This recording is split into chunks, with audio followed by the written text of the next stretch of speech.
আসসালামু আলাইকুম বন্ধুরা, কেমন আছেন আপনারা? আজকে পবিত্র শুক্রবারের দিন, জুম্মার দিন। যেখানেই আছেন আল্লাহ যেন আপনাদেরকে ভালো রাখে, সুস্থ রাখে।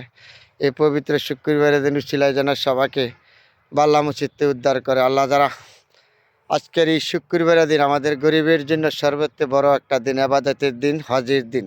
কিন্তু নামাজ রোজা প্রতিদিনই, কিন্তু শুক্রবার হলো আমাদের বাংলাদেশের জন্য, গরিবের জন্য সর্বথেকে বড় একটা নেহামতের দিন।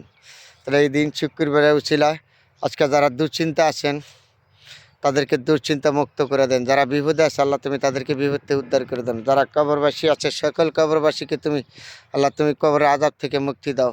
যারা অসুস্থ আছে তাদেরকে তুমি সুস্থ করে দাও। আজকে এই পবিত্র দিন শুক্রবারের দিন উছিলায় আপনাদের সবার জন্য দোয়া রইল। আমার ফেসবুক ফ্রেন্ড ফলোয়ার ভাই বোন যেখানে আছেন আল্লাহ যেন এই শুক্রবারের দিন উছিলায় সবাইকে ভালো রাখে, সুস্থ রাখে। সবার জন্য দোয়া রইল। আলহামদুলিল্লাহ।